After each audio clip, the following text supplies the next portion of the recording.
ആര് കൊച്ചുവർക്ക് ചായനോ? ഞാൻ വല്ലാണ്ടങ്ങ് പേടിച്ചു പോയി. എന്തൊക്കെയുണ്ട് അച്ഛാ വിശേഷങ്ങള്? ദുബായിൽ നിന്ന് ജോസ് അച്ഛന്റെ വൈഫിന് എഴുതാറുണ്ടോ? ദേവന്റെ അഭ്യാസം ഒന്നും എന്റെ അടുത്ത് വേണ്ട. 5 മാസമായി വാടക വന്നിട്ട്. ഒന്നിൽ വാടക തരണം, അല്ലെങ്കിൽ ഇറങ്ങി തരണം. അച്ഛന്റെ തനി സ്വഭാവം കാണിക്കരുത് കേട്ടോ. നാളെ തന്നെ 5 മാസത്തെ വാടക അച്ഛൻ ഒന്നിച്ച് തന്നേക്കാം. മുതലാളിയോട് 2 മാസത്തെ ശമ്പളം ഞാൻ മുൻകൂർ തരാൻ പറഞ്ഞിട്ടുണ്ട്. വിശ്വാസമില്ലെങ്കിൽ ഈ പ്രതിമ സന്തോഷപൂർവ്വം സ്വീകരിച്ചാട്ടെ. വിറ്റാൽ നല്ല വില കിട്ടും. എനിക്കിത് വിൽക്കാനും വാങ്ങാനൊന്നും സമയമില്ല. വാടക കാശായിട്ട് തന്നാ മതി. അച്ഛൻ ഇതിന്റെ മൂല്യം അറിയില്ല. 500 വർഷത്തിനു മുമ്പ് ജീവിച്ചിരുന്ന ഒരു കോനാതിരിയുടെ പ്രതിമയാണിത്. രാജകുലോത്തുംഗമംഗ കോനാതിരി. 5000 വർഷത്തെ പഴക്കമുണ്ടെന്ന് പറഞ്ഞാലും പ്രതിമ എനിക്ക് വേണ്ട. ആ പ്ലാൻ മനസ്സിരിക്കട്ടെ, വർക്കിയോട് വേണ്ട. എന്നെ തെറ്റിദ്ധരിക്കുന്ന സങ്കടമുണ്ട്. ഇത് പ്ലാനോ പദ്ധതി ഒന്നുമല്ല. കുറെ കാലമായി കൊച്ചുവർക്കി ചായാൽ ഒരു ശില്പ സമ്മാനമായി തരണമെന്ന് ഞാൻ വിചാരിക്കുന്നു. ഇന്നാണ് അതിന് പറ്റിയ സാഹചര്യം ഉണ്ടായത്. ഇത് വാങ്ങണം, ഷോക്കേസിൽ വെക്കാം അച്ഛന്റെ സ്മാരകമായിട്ട്. ദയവ് ഇത് വേണ്ടെന്ന് പറയരുത്.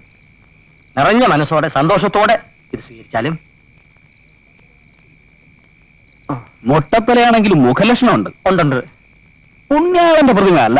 അല്ലല്ല, പക്ഷെ കണ്ണുകൾക്ക് നല്ല ജീവൻ. തത്തച്ചുണ്ട മൂക്ക്, ഇരട്ട താടി. എന്തായാലും മൊത്തത്തിൽ നല്ല ലക്ഷണമുണ്ട്. ഏതായാലും നീങ്ങുതാ.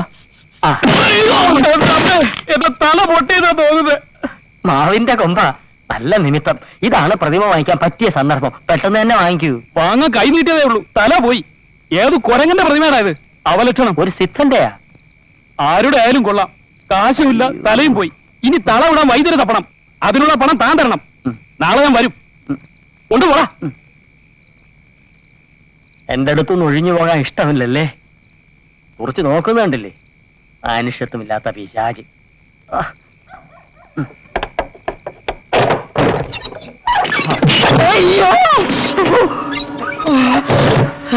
ഓട്. എത്ര പ്രാവശ്യം ഞാൻ ഈ വാതിൽ തുറന്നിട്ടുണ്ട്, അപ്പോഴൊന്നും ഇങ്ങനെ സംഭവിച്ചിട്ടില്ല. ഇത് ബാധ തന്നെ. എന്നെ കൊലയ്ക്ക് കൊടുക്കാൻ വന്ന ഒഴിയാ ബാധ. അയ്യോ, തല പോയി.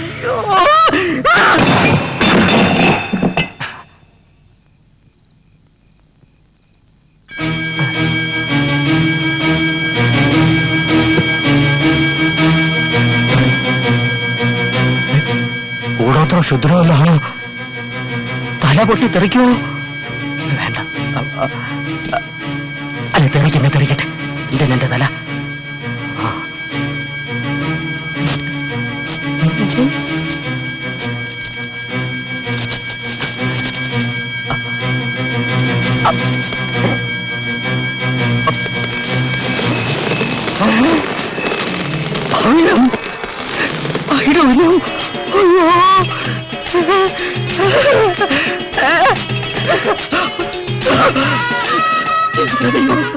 ഞാനെന്തോ കാണുന്നു. അയ്യോ, നിധി എന്റെ പൊന്നു ചേട്ടാ.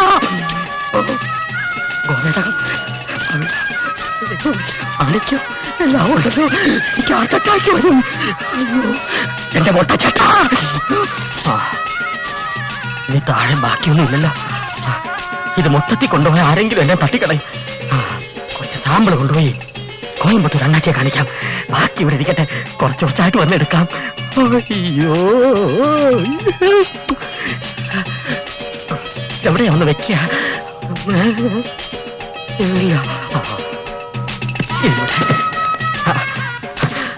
ഇത് വേണ്ട.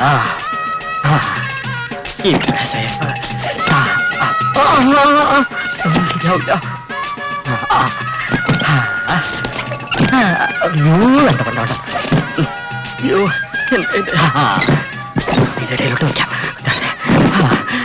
കള്ളമാരോട് പൊക്കിയെടുത്തോട്ട് പോകും.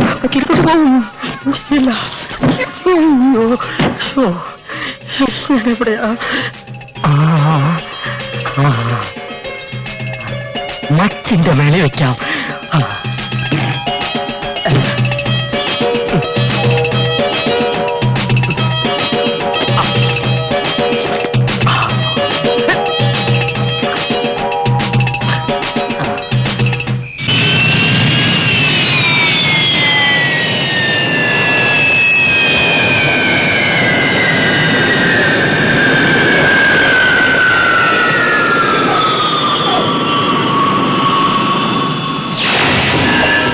മാൻഡ്രേ, അധോലോകത്ത് നിമിഷാർദ്ധങ്ങൾ കൊണ്ട് കോടികൾ സൃഷ്ടിക്കുന്ന മായാജാലക്കാരൻ.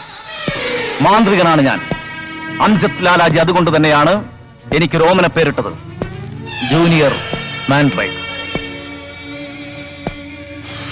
എന്റെ ചാണക്യ സൂത്രങ്ങളുടെ ആവനാഴി ഒഴിഞ്ഞപ്പോൾ സമ്പാദ്യങ്ങൾ മുഴുവൻ എന്റെ തലയ്ക്കുള്ളിലാക്കി ഒരു നമ്പ്യാരുടെ കയ്യിൽ ഇന്ത്യയിലേക്ക് അയച്ചു. അത് കൈപ്പറ്റാൻ നിങ്ങളെ വിവരം അറിയിക്കുന്നതിന് മുമ്പ് ഞാൻ ജയിലിലായി. സിംഗപ്പൂരിലെ തടവറയിലെ ചുമരുകൾക്ക് പോലും ചെവികളുണ്ടായിരുന്നു. എന്റെ നിശ്വാസം പോലും അടക്കി കഴിഞ്ഞ 5 വർഷക്കാലം കാത്തിരുന്നത് എന്തിനു വേണ്ടിയാണെന്നറിയാമോ?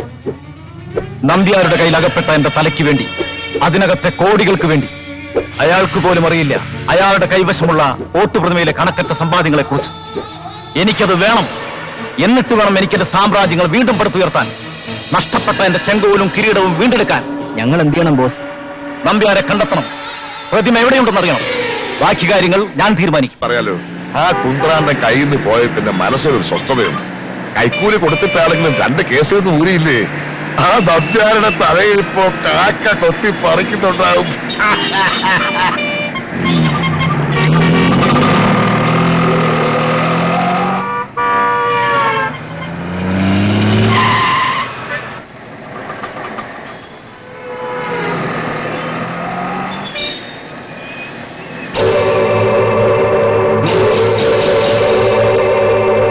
അയ്യോ പ്രഥമ, കുറ്റവാളി വേഗം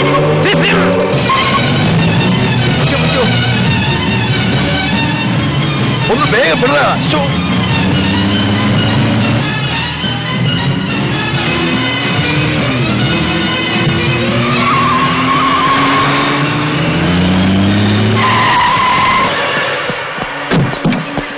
അയ്യോ അയ്യോ, വലിക്കാതെ വലിക്കാതെ. അയ്യോ, നിങ്ങൾ ആരാ?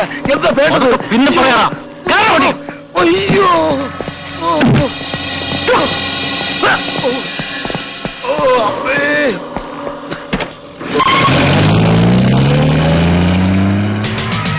ഓ, കണ്ണു കാണാൻ മേലേ ഗുരുവായൂരപ്പ. അയ്യോ, എന്നെ കൊല്ലല്ലേ കൊല്ലല്ലേ. നിങ്ങൾ ആരാ? ഭയപ്പെടണ്ട. എന്റെ ചോദ്യങ്ങൾക്ക് വ്യക്തമായ ഉത്തരം കിട്ടിയാൽ താങ്കളെ കൊണ്ടുവന്നതുപോലെ തിരിച്ചുവിട്ടേക്കാം. അതല്ല, മറ്റെന്തെങ്കിലും വളഞ്ഞ വഴി പ്രയോഗിച്ചാൽ യമലോകത്തേക്ക് അയക്കാനും ഞാൻ മടിക്കില്ല. അയ്യോ, ഈ വെള്ളവ കുഞ്ഞുകുട്ടി പരാതിയിലക്കാരനാണ്. എന്ത് ചോദ്യം വേണമെങ്കിലും ചോദിച്ചോ, ഞാൻ കിളി പോലെ ഉത്തരം പറയാതെ. എന്നെ ഇതിനു മുമ്പ് നിങ്ങൾ കണ്ടിട്ടുണ്ടോ? മുഴുവനും കണ്ടിട്ടില്ല. ദേ ഇത്രയും ഭാഗം കണ്ടിട്ടുണ്ട്. എങ്ങനെ? പ്രതിമയുടെ രൂപത്തില്. നിങ്ങൾ ശരിക്കും ആരാ? പ്രേതമോ മനുഷ്യനോ? മാൻഡ്രൈ, ജൂനിയർ മാൻഡ്രൈ. ഇത്രയും കാലം പ്രതിമയുടെ രൂപത്തിൽ വന്ന് ഉപദ്രവിച്ചത് പോരാഞ്ഞിട്ടാണോ ഇപ്പൊ മനുഷ്യ രൂപത്തിൽ വന്നിരിക്കുന്നത്? നിങ്ങൾക്ക് എന്താ വേണ്ടത്? എനിക്കെന്നെ വേണം. വില്യം ഗ്രാൻഡ് തീർത്ത എന്റെ ഓട്ടുപ്രതിമ വേണം. തരാൻ പ്രയാസമാണെന്ന് എനിക്കറിയാം. അതുകൊണ്ട് ഞാനൊരു വ്യവസ്ഥ വയ്ക്കാം. എനിക്കെന്നെ കിട്ടുമ്പോൾ നിങ്ങൾക്ക് ഞാൻ 5 ലക്ഷം രൂപ തരും. 5 ലക്ഷം രൂപയോ? ശരി, തർക്കിക്കുന്നില്ല. 10 തന്നേക്കാം. 10?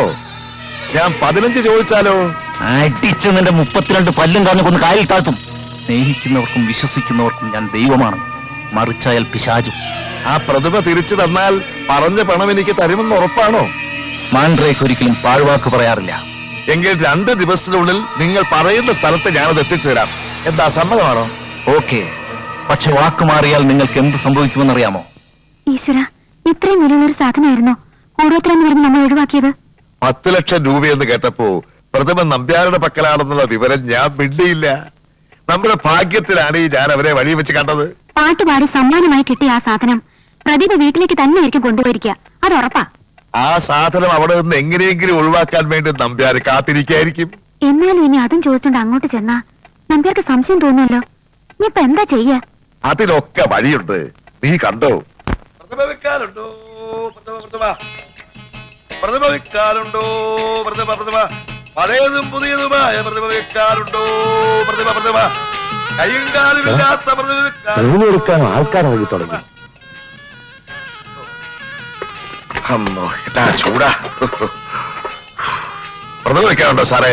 നല്ല വില തരാം. ഏതു തരം പ്രതിമ എടുക്കും? ഇതിന് മേലോട്ടുള്ളതാണേലും മതി. കുറച്ചു ദിവസം മുമ്പായിരുന്നെങ്കിലേ ഒരെണ്ണം തരാമായിരുന്നു. അതോടെ തന്നെ കച്ചവടം തുടങ്ങിയേനെ. അതുകൊണ്ട് എന്റെ അമ്മായിച്ചും പോയി. എത്ര വട്ടി കത്ത് കാണുമോ ആവോ. അപ്പോ ഇതിലെ പടിഞ്ഞാറോട്ട് പോയാ സാറിന്റെ അമ്മായിച്ചന്റെ വീട്ടിലെത്തുവോ? ഇവിടുന്ന് പടിഞ്ഞാറോട്ട് പോയാൽ അമ്മായിച്ചന്റെ വീട്ടിലെത്തത്തില്ല, അറബിക്കടലിലെത്തും. ഓ എടോ, വടക്കോട്ട് പോയി തൃക്കുന്നപുരത്തെത്തണം.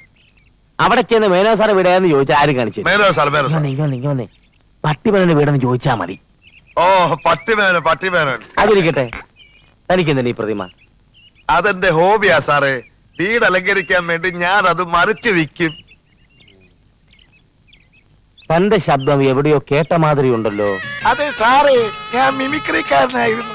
ഈ പലരുടെയും ശബ്ദം അനുകരിച്ച് സ്വന്തം ശബ്ദം വരുന്നില്ല. ഓഹോ, അപ്പൊ താൻ ആ നക്കി പാരപ്പിളയുടെ വീട്ടിലും പോയി കാണും. അത് അവന്റെ ശബ്ദത്തിന്റെ ചൊവ്വ. അപ്പൊ വരട്ടെ. ചെല്ല്. അതെ വരണ മകനെ, നിന്റെ അപ്പനാ പാരപ്പിള്ള. ആ പ്രതിമയൊന്ന് കളയാൻ വേണ്ടി ഈ ഇളവൻ വട്ടം കിടക്കി നടക്കുകയായിരുന്നു. അത് കയ്യിൽ നിന്നെടുത്ത് കളഞ്ഞപ്പോ ആവശ്യക്കാരൻ ചാക്കുമായിട്ട് വരുന്നു. ഭഗവാനെ ഭക്തവത്സല, എല്ലാം നിന്റെ മായ.